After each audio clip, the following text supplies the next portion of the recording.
Hey everyone, it is Candice Dickinson here, Artistic Director at HART, and I'm so excited because we are sitting down for our first director's interview of 2025, and I am sitting with the amazing Dakota Mann, who is the director of An Iliad, and Quinn Terry, who is the star of An Iliad, opening January 24th right here at HART. So let's first get into how this show got to be in part of our season, because as our audience knows, the studio season is all community submissions. So Dakota, talk a little bit about why you submitted this piece. So this was actually something I submitted the previous season, but yeah, there wasn't any, we didn't have a chance to really get ready in the sense because we didn't have a poet in place, which carries the whole show. It is a one-person show, roughly about 85 minutes, that is paraphrases the Iliad, modernizing it with the poet who is a sort of vagabond, ethereal figure that wanders through time, coming to share their experience with the Trojan War. Yeah, so a Doctor Who of Greek myth, if you will. I love that description. You've been sitting on that one, haven't you? Yeah. Ping me. Yeah, so basically, yeah, you submitted it for the 2024 studio season, sent me the script, I read it, loved it, and immediately was like, oh, all of these words are one person. Who is your one person? And you were like, I don't know yet. I was like, well, then maybe let's find that person, and then let's do this. Truth. And then we found Quinn. Yeah, how did that come about? Was it from working on Gods of Comedy, or? I got an email, and it said, hey, Quinn. I'm paraphrasing. You're kind of an angry guy. Do you want to read this and tell me what you think? And I read it, and I said, wow, that's a lot of words to say. But I am angry. Yeah. And I'm willing to give it a go. That's great. Yeah. And now we have our angry poet. Yes. Yes. Perfect. Honestly, it's probably the better way I can say. Yeah, no, I mean, me and Quinn go back. I knew Quinn is also an avid historian. Oh, cool. Yeah. I have a degree, no big deal. Oh, cool, I didn't know that. Just a degree, just a master's. And I knew that Quinn would definitely connect to the poet's journey, just from all of our conversations with it. And even in rehearsals right now, I'm just seeing the poet come to life. No. Yeah. Once I memorized those millions and millions of words. So we're kind of already getting into it, but let's go a little bit more into getting to know y'all. So how would our audiences know you? And also, Dakota, talk a little bit about your past directing experience, why you might be excited for this director experience. Yeah. So within HART, I've been doing shows here since 2015, Brighton Beach Memoirs. I've done I think Iliad will be my 15th kind of show in general, working, including my stage managing experience. The last thing I did last season was, and sound, was Gods of Comedy. Before that, the last time I was on stage would have been Death of the Salesman. Happy. That's right. Yeah. Looked quite a little bit different without Quite different. Maybe not. People will recognize if I cover it on. No. No, I have to dye the mustache again too. And remind me, have you directed before? You have. I've done numerous 10-minute one acts, and I have experience with devised theater as well. Which is kind of sort of the process I'm taking with Iliad. I'm taking this script written by Dennis O'Hare and Lisa Peterson, who have also given freedom within the show to be able to create what you want with it.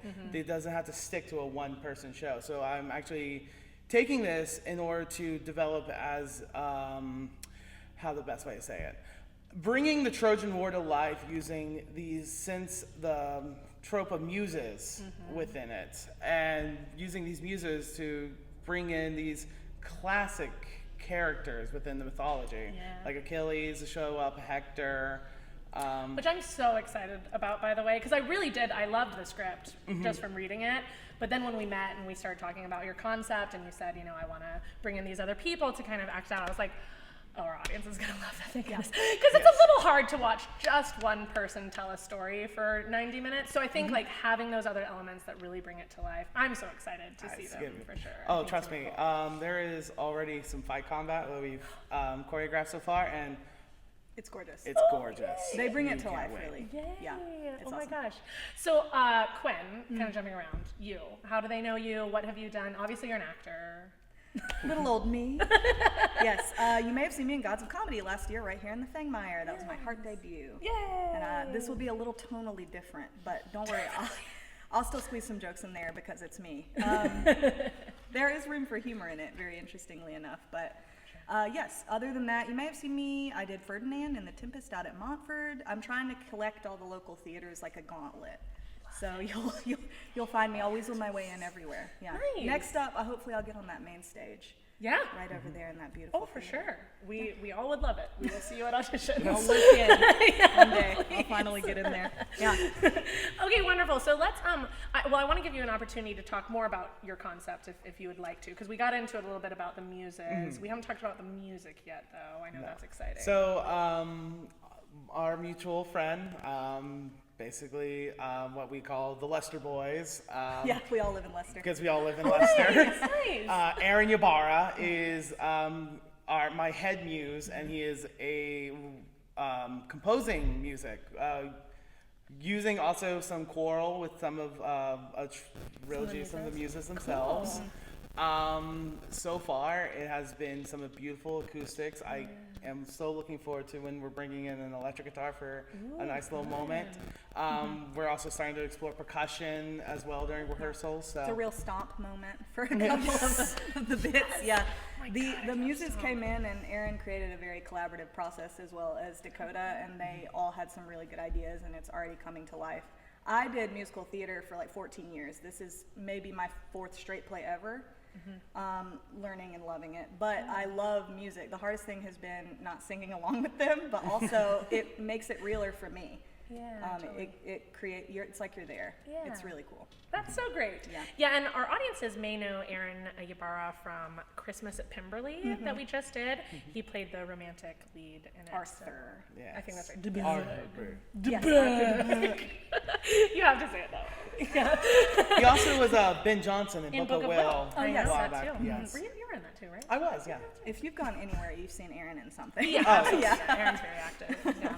That's so awesome. So we're kind of jumping around, but we've talked about most of this. Synopsis. I mean, it's the Iliad, but it's not. It is An Iliad for legal reasons. For legal reasons, we don't want Homer coming after us, y'all. I'm not so- reciting the entire Iliad. No. And if I was, I wouldn't be doing it. Yeah, exactly. there's that. Exactly.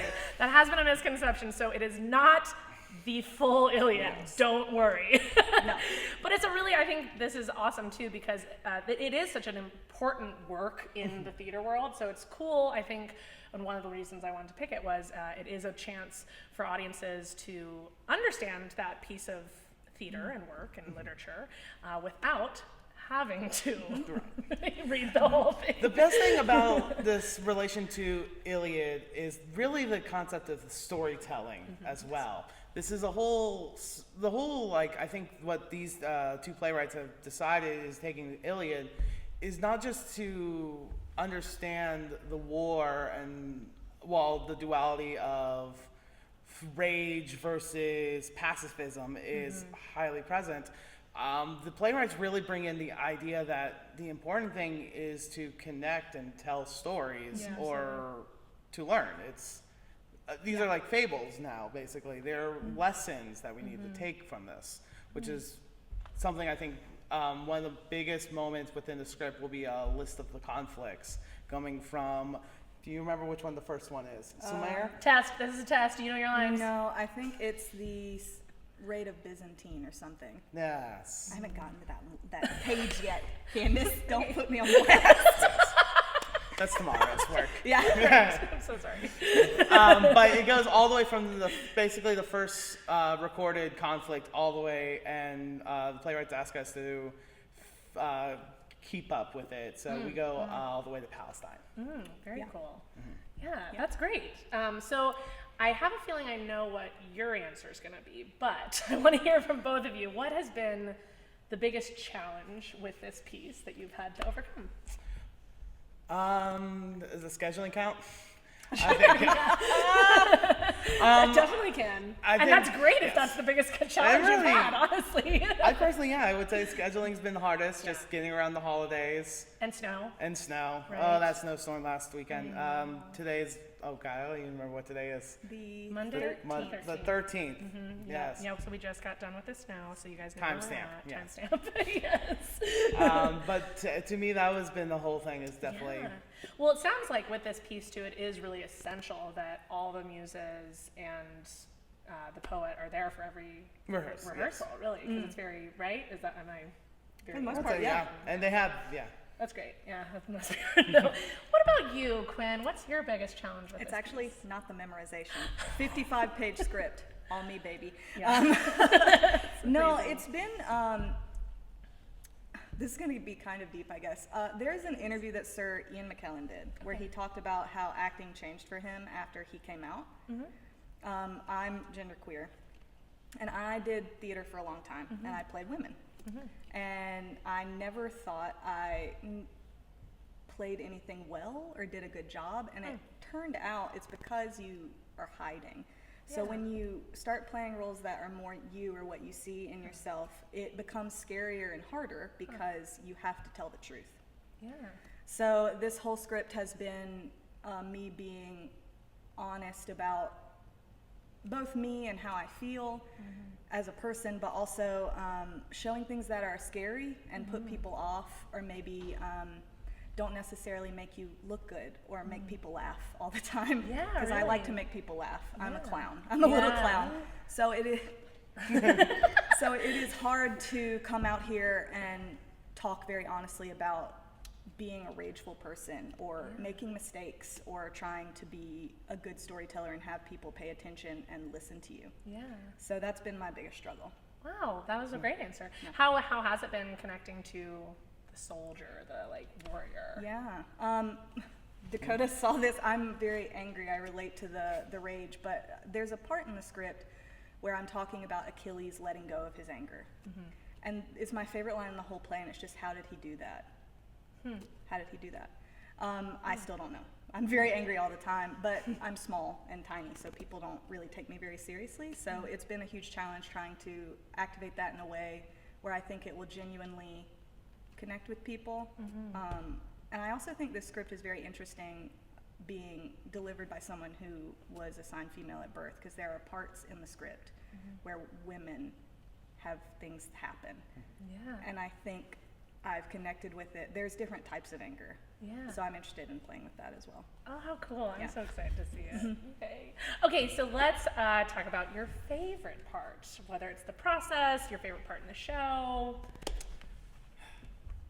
I mean, I just love a good script. I'm sorry, I just gotta swear. Cut that. okay. Cut it. Cut the cameras. Something that has rich text that you can definitely fully explore in every facet, production-wise, performance-wise. It's just so good to get into a beautiful text of literature to bring it forward, and that's my favorite thing so far. And like, the music is gonna be beautiful. Quinn's performance is gonna be great. Everything goes back because of how well this script is. Yeah, And so true. once again, Dennis O'Hare, Lisa Peterson. If you're somehow watching this, Thank you. Yeah, it is so true. I mean, there is such a difference between working with a stinker and working with just something that you're like, wow, this is so, and obviously, Iliad's text has lasted a long time for a reason, and I know that their interpretation of it's beautiful. So that's awesome. I love that. What about you? My favorite part. Yeah. There's a part where I'm talking about Paris and Aaron Ibarra is embodying him, and I call him a coward, and Aaron is playing the guitar, and he just stops and looks at me. He got me so bad last week. That's probably my favorite part. I love playing with Aaron. He's always very there with you, Aaron's you so know? great. Yeah, so that's probably my favorite part. Just a little, like, funny bit, yeah. I love it. Okay, so if we haven't already sold it for y'all enough, let's really bring it home for the people at home. Why should they come see An Iliad? I climb a 12-foot ladder. Boom! Cut, print. Yeah. Will I jump off and elbow one of you? Who's to say? you have to see it come out. Have to come find We've out. already established you are very filled with rage, so it could happen. Watch out. Okay, what else? I think we got it. I think that's actually. I want people to come see this in order to explore the rage within themselves and see if they can learn how to control it or if it is uncontrollable. I love that. That's very beautiful. It's probably a good thing to have out there right now in the world that we are in, something that I think a lot of people need to figure out and look at in themselves. So it's really beautiful. Well, I know I can't wait. So we hope that y'all will be there. It is going to be January 24th through February 2nd, right here in the Fangmeyer Theater. The seating is in the round. It is all first come, first serve. It's general admission, so... What did you say? Oh, I You did. ruined her closing thing. It's okay. You have to wait. I He's just like, oh, all right, Groundhog time Day. for rehearsal. So we'll see you guys January 24th through February 2nd here in the Fangmeyer Theater. We can't wait to see what they have created, and we can't wait to see you guys there. Tickets, of course, available online, hearttheater.org. We'll see you there. Bye, guys.